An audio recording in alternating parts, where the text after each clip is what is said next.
Interlocking circles always look clever, and this is no exception. What makes this special is the fact that we've got these very carefully measured borders across all the edges.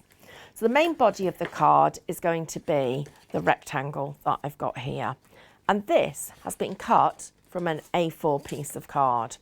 So that's our first panel that we've got. The next part of it is we need to put these panels on the front before we can assemble it with the circles. So I'm going to use my wet glue to get good mats and layers. Just going to, and what I am going to do is, because this glue seems to be having difficulty coming out, I'm just going to take off the very tip of the nozzle. Sometimes when you've been working with the glues for a while, you do find that the nozzles get clogged, and you can clear them, but rather than try and do that, I sometimes just take the tape back to its original. So there we go, that's coming out much more freely now, and I'm in a much better position with it. So that's my mat and layer. Next thing we're going to do is we're going to put these circles on. So the circles, I start with the small one because the small one is the one that's going to need the most amount of wiggling. So we're going to put the glue on this half panel here.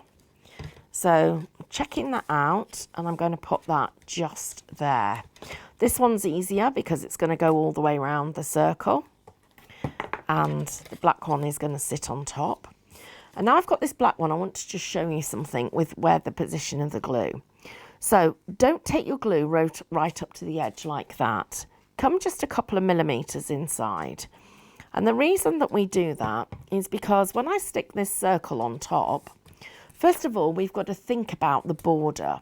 But also, if you've got too much glue right near the edge, you are going to end up with it pushing out, and you've got to do what I'm doing, which is just wiping it away.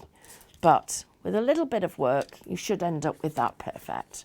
I'm going to put my panel inside my card, checking that the borders and the edges are both going to close. We're ready for the central panel on the side to finish off this design, and then these larger circles. And this is where we need to do some working out.